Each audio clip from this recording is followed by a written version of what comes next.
Ustazah, ini ada yang bertanya mengenai masalah wanita haid. Bolehkah berziarah atau juga boleh nggak kalau ikut tahlilan? Dan juga ketika ada seorang wanita ketika suci sering dan rutin membaca surat Kahfi, Waqiah, Yasin, ini mungkin menjadi bacaan hariannya. Nah kemudian ketika sedang uzur, haid, nifas gitu ya, itu apakah boleh tetap dibaca Ustazah? Panjang pertanyaannya ya. Jadi dua tadi tuh ya. Yang pertama Di saat haid boleh ikutan ziarah nggak gitu ya? Dan juga tahlilan tadi tuh ya. Kalau haid ziarah boleh-boleh aja. Ikut baca tahlil juga boleh-boleh aja.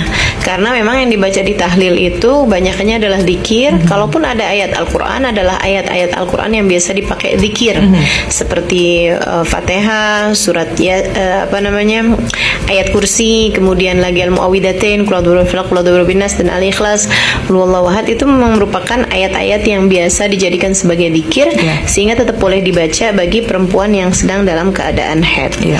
Nah kalau biasa suci baca Al-Kahfi, Waqiah, Yasin, apakah saat udzur boleh membacanya? Untuk Waqiah dan Yasin iya. Ya, karena ini ada perbedaan pendapat sih di antara para ulama. Saya sampaikan pendapat yang dipegang, yang saya biasa kerjakan dan memang juga dipegang sama guru kami Al-Habib Umar bin Hafid, dan dipegang sama kebanyakan ulama-ulama dari kota Hadramaut. Tidak menutup kemungkinan seperti yang tadi saya sampaikan, ada khilafiyah dalam masalah ini, sehingga kamu juga mungkin akan mendengarkan pendapat-pendapat yang lain. Tapi ini saya sampaikan dari pendapat yang biasa kami pegang, bahwa kalau seorang perempuan itu biasa membaca surat-surat tertentu pada saat dia dalam keadaan suci, di saat dia haid pun tetap boleh membacanya dengan niat zikir, tapi untuk surat yang pendek. Surat yang pendek itu adalah Yasin wa madunaha. Yasin atau yang lebih pendek daripada Yasin. Jadi Yasin, Waqiah, Tabarak gitu ya, yang Ar-Rahman misalnya gitu, itu surat-surat pendek yang boleh dibaca meskipun kita sedang dalam keadaan haid.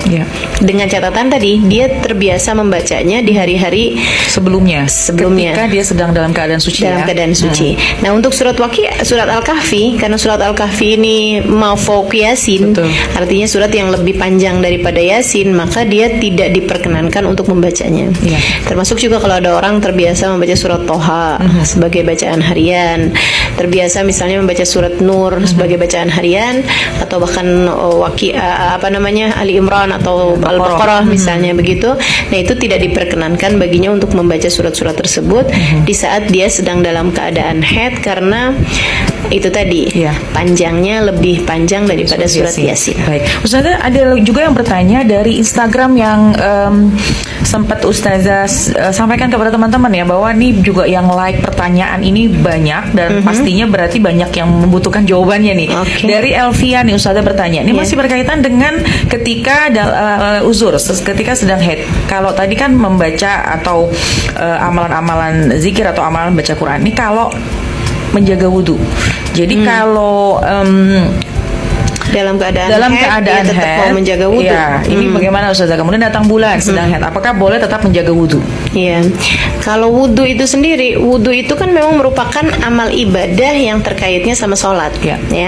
Jadi adanya kewajiban wudhu itu adalah karena adanya kewajiban sholat. Meskipun memang wudhu itu sendiri disunahkan untuk beberapa hal yang lain selain daripada sholat. Tapi pada hukum asalnya adanya wudhu itu adalah karena adanya sholat. Wudhu miftahus sholat, kan begitu. Wudhu adalah pintunya sholat. Nah para ulama mengatakan hukmul wasaid ke hukmil maqasid. Hukumnya wasilah, hukumnya sarana itu adalah seperti hukumnya maksud, seperti hukumnya tujuan. Nah kalau tujuannya adalah sholat, yang mana sholat ketika seorang perempuan berada dalam keadaan haid itu haram hukumnya, maka wudhunya yang merupakan sarananya sholat juga menjadi haram bagi perempuan yang dalam keadaan haid. Ya ini hati-hati nih ya, berarti banyak yang biasanya mendawamkan berwudu ketika sedang udzur, ini juga harus diperhatikan ya. Harus diperhatikan, nggak usah wudu dulu gitu selama masih dalam keadaan haid, sampai kalau sudah suci, walaupun dia belum mandi wajib, nah itu sudah sunnah untuk melakukan wudu tadi ini. Baik, ini masih ada bertanya mengenai masalah haid ya Ustazah ya. Ini masih nyambung dari pertanyaan Instagram yang ternyata banyak juga like-nya, berarti mungkin dibutuhkan juga nih jawabannya. Ustazah, yang dimaksud adat haid itu kebiasaan jumlah harinya itu tiap bulan berapa? Ini lalu gimana kalau haidnya nggak lancar? Seperti 3 hari lalu suci, lalu besoknya ada lagi, lalu berhenti, kemudian ada lagi. Dan setiap bulan tidak selalu sama jumlah hari haidnya ya. Ini pertanyaannya adalah jika berhentinya haid dalam masuknya waktu sholat selama beberapa jam sudah dikatakan suci dan boleh mandi hadaskah atau bagaimana ya Ustazah ya? Sebenarnya begini ya. Ya, ini hanya diperuntukkan untuk perempuan yang istihadah saja. Iya. Jadi selagi perempuan itu memiliki waktu haid yang tidak sampai 15 hari gitu, itu semuanya terhitung haid. Jadi kalau ada orang nih, bulan ini haid 6 hari, bulan depannya lagi haid 9 hari, bulan depannya lagi haid 11 hari. Walaupun ada penggalan-penggalan di tengah, maksudnya 3 hari haid, habis itu 2 hari kemudian suci, 3 harinya lagi datang haid lagi, kemudian suci lagi, kemudian ada keluar lagi masih, tapi jumlah keseluruhan 9 hari. Nah itu 9 hari semuanya terhitung haid. Atau 11 hari semuanya terhitung haid. Bahkan 13 hari, 14 hari gitu ya. Selagi itu masih tidak pernah lebih dari 15 hari, itu terhitungnya adalah haid. Nah ketika seorang perempuan keluar darah lebih daripada 15 hari, maka dia adalah seorang perempuan yang mustahadah. Perempuan yang mustahadah atau perempuan yang terkena istihadah, nah itu maka dia untuk bulan besoknya, jadi bulan yang pertama kali dia kena istihadah, dia akan mandi pada tanggal 15. Kan baru ketahuan bahwa dia istihadah sesudah lewat 15 kan. Hari. Nah 15 masuk 16 dia wajib mandi dan wajib sholat untuk setiap waktunya. Kalau memang darah sedang dalam keadaan keluar banyak ya dia wajib untuk pakai pembalut dan seterusnya ya. Untuk setiap waktu sholatnya seperti hukumnya daimul hadas. Nah kalau kemudian bulan besoknya lagi itu dia tidak bisa lagi menghitung mensnya 15 hari batasnya. Bulan besoknya lagi dia sudah menganggap dirinya sebagai perempuan yang istihadah. Maka berapa banyak haidnya itu yang pertama harus dikembalikan kepada warna darah. Yang warnanya kuat berarti haid, yang warnanya flek-flek aja berarti istihadah. Ini kalau dia adalah seorang perempuan yang bisa membedakan warna darah. Betul. Tapi kalau dia tidak bisa membedakan warna darah, baru kembali kepada adat. Betul. Baru kembali kepada kebiasaan dia haid seperti yang ditanyakan ini. Jadi sebenarnya pertanyaan ini belum diperlukan. Yang harus diperlukan adalah bagaimana cara dia membedakan darah ya. Kalau dia bisa membedakan darah, maka yang terhitung haid adalah yang kuat, yang ringannya atau darah yang lemahnya itu terhitung sebagai darah yang istihadah.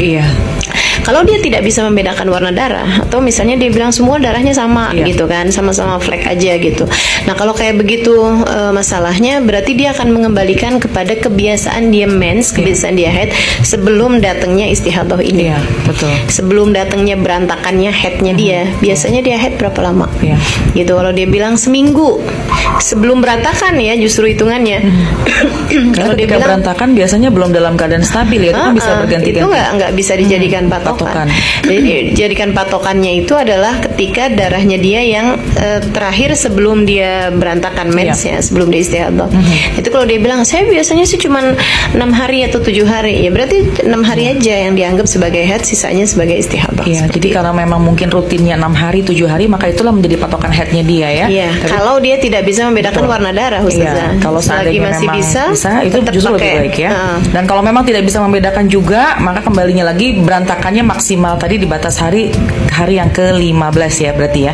15 itu untuk hari yang pertama aja. Hari yang datang haid datang istihadah pertama, nah itu balikinnya 15 hari gitu kan. Karena dia nggak tahu kan akan berapa lama nih mensnya gitu. Nah, ketika udah lewat dari 15 hari kan berarti baru ketahuan bahwa dia istihadah. Disitulah terhitung mulainya. Baik.